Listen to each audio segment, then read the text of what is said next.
klaim yang tidak berdasar dengan metode ini kan berbahaya ya, seolah-olah membenarkan. Jadi secara keilmuan itu agak diragukan kayak gitu.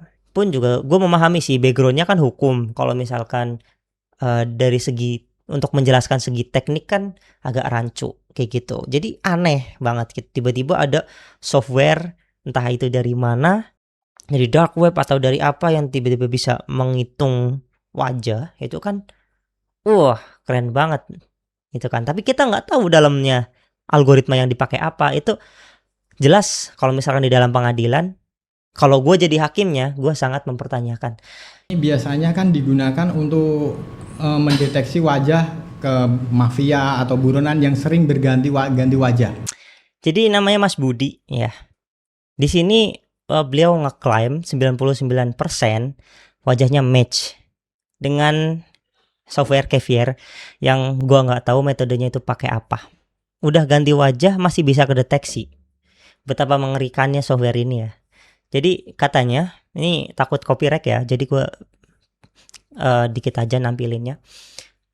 Pokoknya dia mau klaim dia dapat software dari dark web. Kalian bisa lihat videonya aja di Unlock Podcast ya, punyanya Pak Pablo Benua. Dan BTW gue udah ke situ juga kemarin ya. Pas ke situ gue nggak tahu ada podcast yang ini.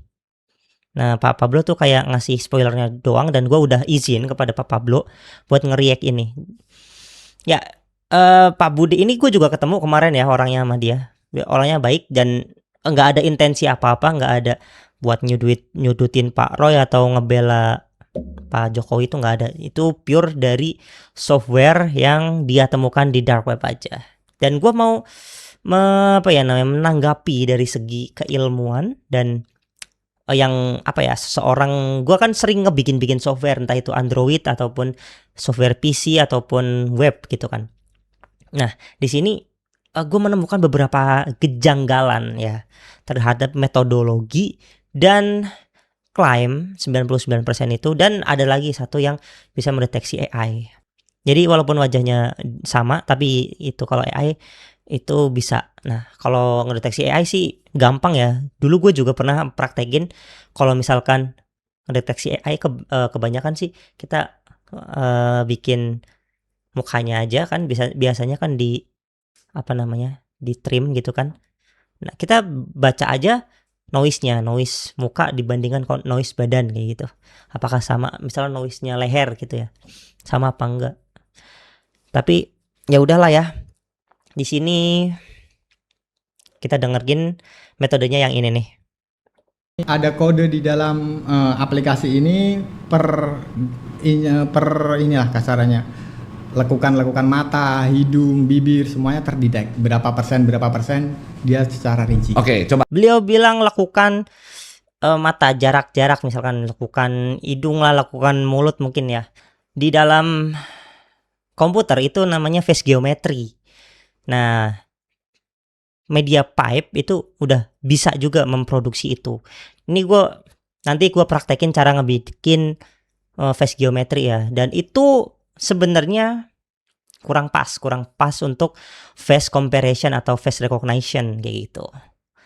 Nggak bisa, face geometry itu nggak bisa karena yang dilihat komputer itu berbeda dengan yang dilihat manusia. Biologi sama computer vision itu beda kayak gitu.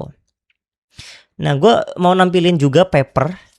Misalkan mau pengen ngukur face geometry, itu di sini papernya yang kemarin ya. Tuh, yang ini yang gue tampilin pas buat ngebantah Pak Roni Teguh.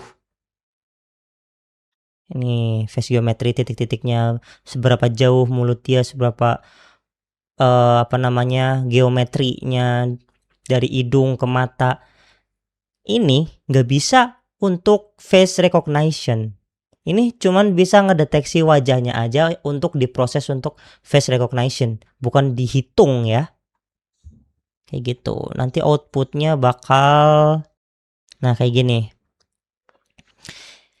Dia bisa ngebaca lakukan mulut, lakukan mata, lakukan hidung gitu ya. Nah, sekarang kita mau praktekin bikin kayak gini pakai Python. Ya di sini gue mau bikin ini yang namanya face geometry ya. Jadi mengukur muka apa namanya lekukan-lekukan wajah yang tadi Mas Budi bilang ya, jarak mata, jarak hidung, jarak mulut. Nih, gua satu apa namanya contohin ya.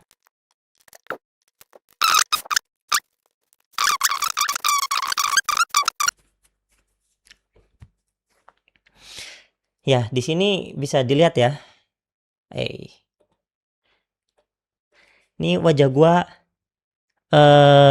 apa namanya? Ada letak geometrinya.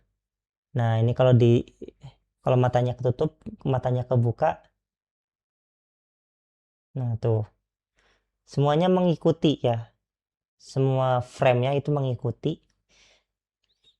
Nah, ini yang dinamakan face geometry ya. Nih, dia ukurannya pasti berubah-berubah kalau ekspresi kita berubah. Nah, ini juga yang gua pakai di dalam FACS FAX yang buat ngebaca mikro ekspresi dari penelitian Dokter Tifa di video gua yang dulu kayak gitu. Nah, nih, jadi misalkan kita angkat kayak gini nih. Nah, jarak mata sama hidung itu bakal berkurang tuh. Ya kan? Misalkan kalau kayak gini berarti klaim dari Mas Budi ini bisa terbantahkan kayak gitu. Nah, metode apa yang dipakai Pak Budi untuk bisa mendeteksi 99% itu? Kan agak aneh juga.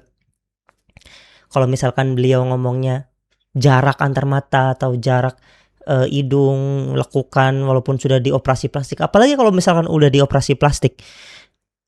Sumpah gua aja bisa jadi kayak artis Korea. Masa masih bisa mirip? Kan itu aneh kayak gitu. Nah, FaceNet itu nggak mungkin bisa deteksi kalau operasi plastiknya ekstrim.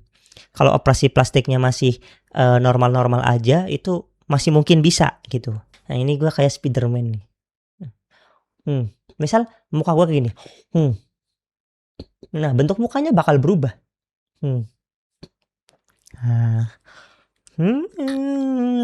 Gitu. Tapi kan kalau misalnya kita tutup mukanya kayak gini, hilang, nggak kelihatan. Pendeteksian mata atau jarak hidung, jarak antar misalkan lubang ini diukur, itu bukan apa ya, nggak bisa untuk mendeteksi face recognition atau face comparison. Nah, mereka pakainya apa sih? Mereka pakainya CNN, Convolutional Neural Network, yang dimana itu nanti outputnya menghasilkan kalau di ArcFace kan 512 dimensi gitu. Nah, jadi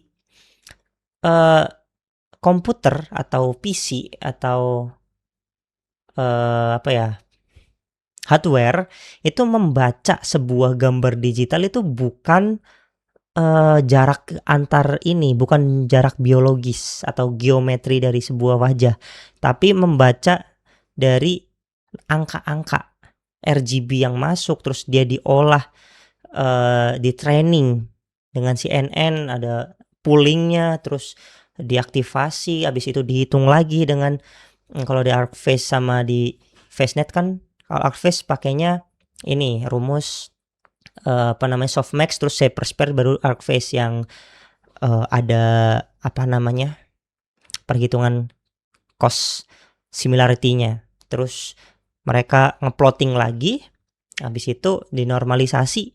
Jadilah kayak gitu. Deret yang 512 yang udah final. Nah, kalau di FaceNet itu lebih ke triplet loss, angkor positif negatif gitu. Jadi gambar dari trainingnya ya pas lagi angkor ini mirip apa enggak, itu ada jutaan gambar yang di training kayak gitu ya.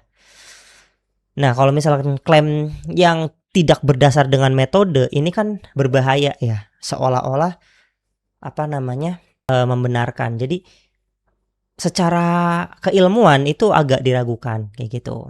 Pun juga gue memahami sih backgroundnya kan hukum. Kalau misalkan dari segi untuk menjelaskan segi teknik kan agak rancu kayak gitu. Jadi aneh banget gitu. Tiba-tiba ada software entah itu dari mana, dari dark web atau dari apa yang tiba-tiba bisa menghitung wajah. Itu kan wah, keren banget.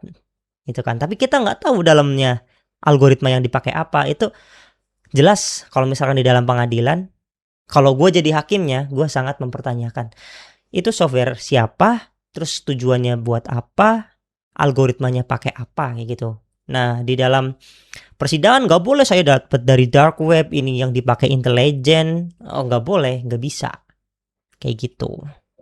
Itu pertanggungjawaban dari segi, kalau misalkan kita dihukum, itu kalau belajar pengantar ilmu hukum ya dari Pak, aku dikasih tahu sama Pak Gofur Sangaji, ada tiga aspek hukum dari ilmu pengantar hukum. Yang pertama itu ada peristiwanya, ya terus yang kedua kaidah sama definisi. Nah, di bagian kaidahnya aja ya. Kalau misalnya kita berperspektif IT, itu kan kaidahnya algoritma, aritmatika gitu. Kalau dari matematika ada postulat, ada rumus, ada aksioma.